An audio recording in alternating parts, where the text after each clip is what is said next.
Today I will discuss about tropical cyclones. In this chapter, I shall discuss about the tropical cyclones, characteristics, formations of tropical cyclone, weather associated with tropical cyclone, distribution of tropical cyclone management, and various other issues related to tropical cyclone.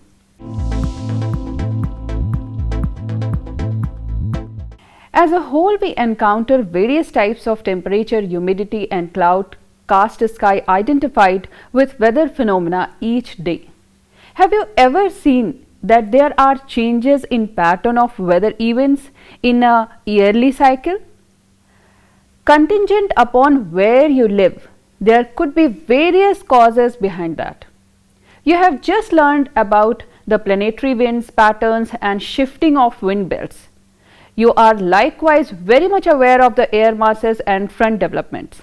These atmospheric occurrences in the mid-latitude make conditions for the advancement of cyclonic conditions.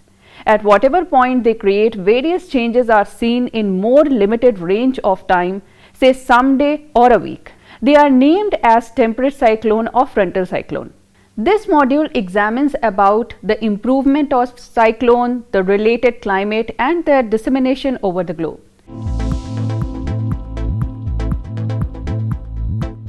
Cyclones are the center of low pressure surrounded by closed isobars having increasing pressure outward and closed air circulation from outside towards the central low pressure in such a way that air blows inward anti-clockwise in the northern hemisphere and clockwise in the southern hemisphere.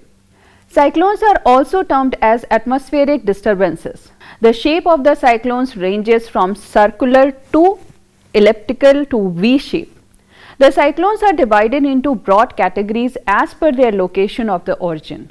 For example, tropical cyclone and extratropical cyclone, which are also known as temperate cyclones. So now let me explain you the tropical cyclones. Majorly, what are their characteristics? The cyclones which develop between the tropics of Capricorn and Cancer are called tropical cyclones. These cyclones are not regular and uniform like temperate cyclones. The tropical cyclones have multiple variety in form of size, shape, velocity and weather conditions associated with them. The weather condition of low latitude, particularly rainfall regimes, are more or less controlled by tropical cyclones. These salient features of tropical cyclones are: the first one is size of tropical cyclone, that is not uniform and it varies considerably from one cyclone to other. Often average diameter of these cyclones ranges from 80 km to 300 km. Second is speed. The speed of tropical cyclone also varies a lot. The velocity of weak cyclones remains at 32 km per hour, while the hurricanes go up to velocity of 180 km per hour. The third one is the tropical cyclones receive their strength from moisture. Therefore, they remain very strong over the ocean and become weak while moving over the land surface. This is why tropical cyclones mostly impact the coastal areas. The fourth is the center of the cyclone has very low pressure. The isobars are circular and lesser in number. Steep pressure gradient allows the higher velocity of the winds gushing towards the center of the cyclones and attaining very high velocity.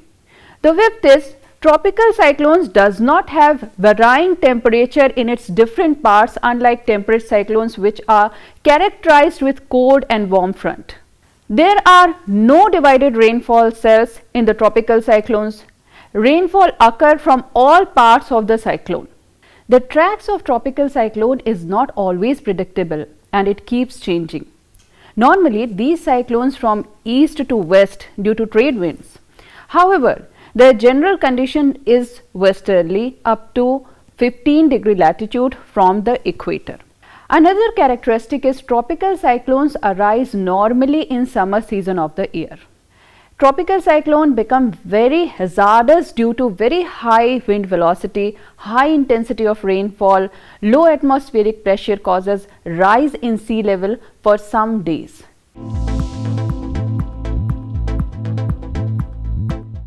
Now let me explain you the formation of tropical cyclones. You can refer this figure and then you will understand better what I am trying to explain it to you. Tropical cyclones are like a heat engine that receives its energy from latent heat of condensation. They develop due to low pressure of thermal origin. Tropical cyclone develop when following situations develop in an area. The first is there should be constant supply of warm and moist air. The ocean surface temperature should be around 27 degrees centigrade during summers. For the motion of the moisture air and formation of a cyclone, good strength of Coriolis forces is required. Coriolis force is absent at equator and very low in the belt of 5 degree to 8 degree latitude. This is the reason tropical cyclones are not formed in the belt. Normally, tropical cyclones are limited to 5 to 20 degree latitude in the western part of the oceans. Tropical cyclones are associated with intertropical convergence zones, which is also known as ITCZ, in the 5 degree to 30 degree north during summers. Pre-existing weak tropical disturbances intensify and ultimately develop into high intensity violent tropical cyclones. Another condition is that there should be anticyclonic conditions at the height of 9 to 15 km above the surface disturbances that leads to sucking of the air from ocean surface, intensifying low pressure at the surface.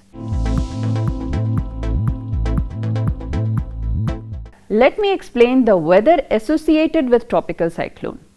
So, you please refer this particular picture and you will understand what I am trying to explain it to you. The arrival of tropical cyclones brings sudden increase in the temperature and wind velocity, marked reduction in the air pressure, presence of cirrus and cirrus stratus clouds and emerging higher wave in the ocean. Tropical cyclone yields up to 250 mm of rainfall. However, it may increase up to 750 to 1000 mm if cyclones are obstructed by some relief barrier. So, the thick and dark thundering clouds reduces the visibility to zero.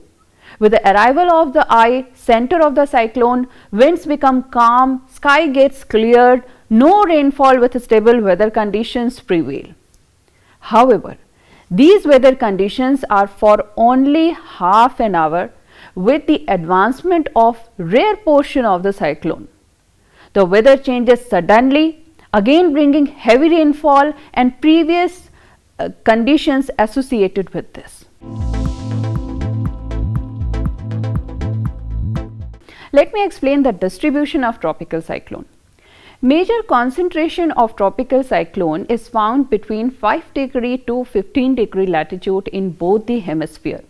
The breeding grounds for tropical cyclone coincide with tropical regions with warm ocean currents.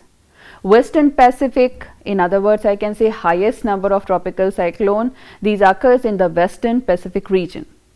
Philippines Island, Eastern China and Japan, where they are called as typhoons. These are the known region for tropical cyclone. Apart from that, Western Atlantic, Southeast Caribbean region and Eastern Pacific, where they are called as hurricanes. Bay of Bengal and Arabian Sea, where these are called as cyclones. Around Southeast African coast and Madagascar, Mauritius Island, in Northwest Australia also the tropical cyclones can be found.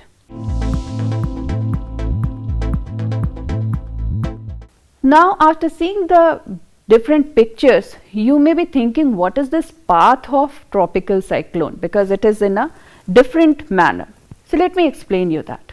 Tropical cyclones generally follow a parabolic path with a parabolic axis being parallel to the isobars. Coriolis forces, easterly and westerly winds and upper tropospheric westerly through influence the path of tropical cyclones. In the northern hemisphere, tropical cyclones start with a westward movement as the zone of formation is under the influence of easterlies. Easterlies are also known as the trade winds. The average speed is 15 to 20 km per hour. On an average, I can say 360 to 480 km per day. Then they turn northward around 20° latitude because of the Coriolis forces that deflects the path of the storm to its right. Their speed decreases to 10 km per hour or even less. They turn further north eastward at around 25° latitude. Coriolis forces deflects it further. Then they turn eastward around 30° latitude because of the westerly winds. The westward movement is fast stand. They attain speed of 25 km per hour or even more. Then they lose energy and subside beyond 30° latitude because of cool ocean waters and increasing wind shear due to westerlies. In some instances, a tropical cyclone may avoid the general path and continue with its westward movement. Sometimes tropical cyclones are stalled near coastline, dropping unprecedented amount of rainfall. This could happen due to weak prevailing winds linked to a greatly expanded subtropical high pressure system and northward migration of westerlies. You can refer this particular figure and try to understand the cyclone path, what I was trying to explain. Regional names for tropical cyclone. As I mentioned that these tropical cyclones are known by different names in different regions. The naming of tropical cyclone is a recent phenomena. The process of naming cyclones involves several countries in the region and is done under the aegis of World Meteorological Organization, that is also known as WMO. For the Indian Ocean region, a formula for naming cyclones was agreed upon in 2004. 8 countries in the region, Bangladesh, India, Maldives, Myanmar, Oman, Pakistan, Sri Lanka and Thailand all contributed a set of names which are assigned sequentially whenever a cyclonic storm develops. Apart from that, different other nations they also named these cyclones. They are also known as Fani, Amphan. These are among the names of the cyclones in the Indian Ocean region.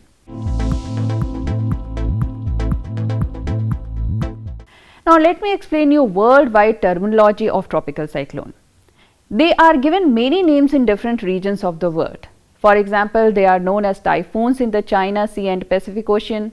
They are known as hurricanes in the West Indian Islands, in Caribbean Sea and Atlantic Oceans, tornado in the Guyana lands of West Africa and southern USA, willy willies in northwestern Australia, and tropical cyclones in Indian Ocean. So these are the different nomenclature in the different parts of the words, but the characteristic and different phenomena associated with tropical cyclone, these remains same as I explained.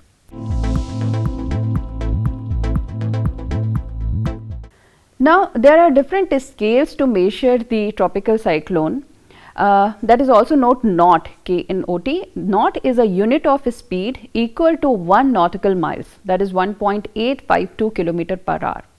A vessel travelling at 1 knot along a meridian travels approximately 1 minute of geographic latitude in 1 hour. So if I say 1 international knot, that means that 1 international knot is equal to 1 nautical mile per hour, that is 1.852 km per hour, or I can say is also equal to 0.514 meters per second.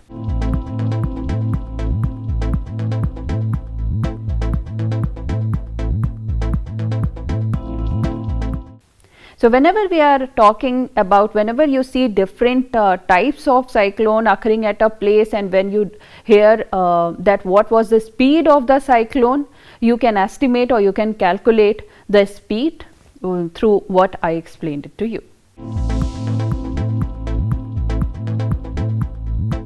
cyclones in India. Tropical cyclones originate over the Bay of Bengal, Arabian Sea and the Indian Oceans.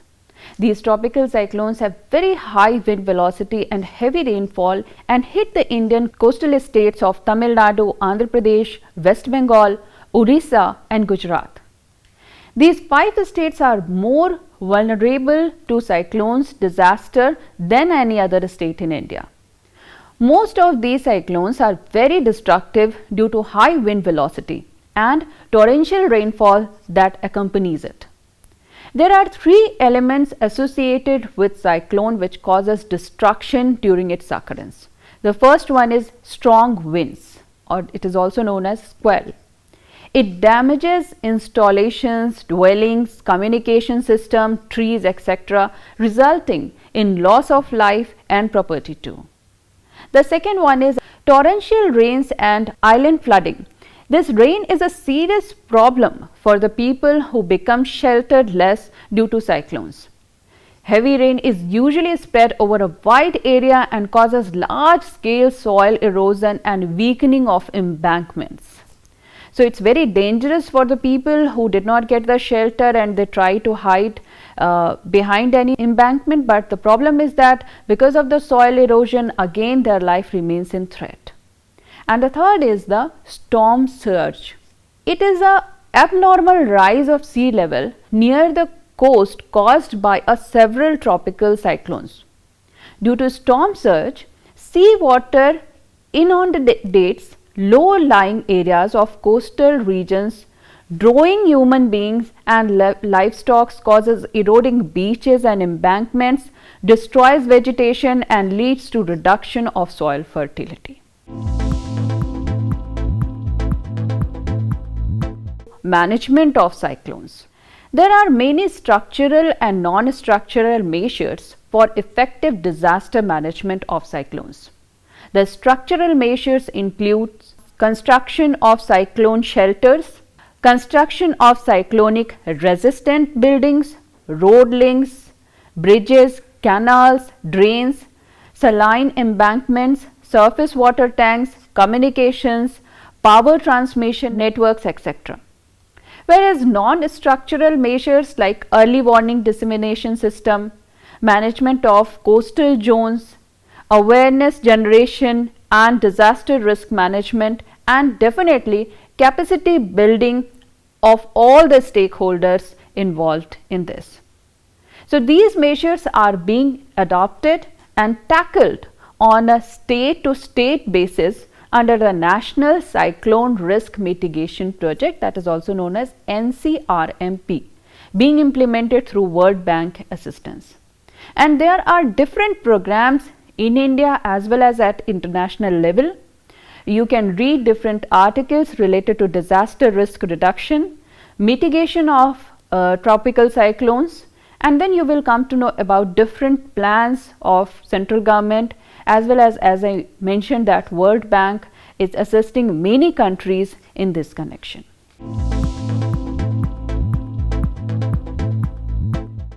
Increased rainfall from cyclone helps river system clear out silt, carve out new channels and open up areas to inundation of the wetlands, boosting both nesting and food resources.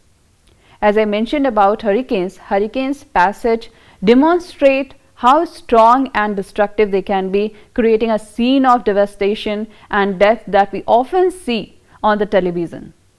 Some tropical cyclones may have beneficial effects on land and oceans, despite the fact that it might seem unlikely or difficult to believe. They will, for example, carry rain to drought-stricken regions, increases the flow of river and streams, dragging waste with them, restore aquifers, help balance ocean heats and drag nutrients into the sea. Heat balance is one of the most significant variable in this connection.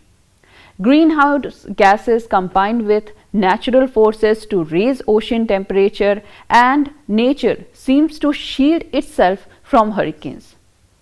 Tropical cyclones in general serve as the planet's cooling mechanism and aid in temperature regulations.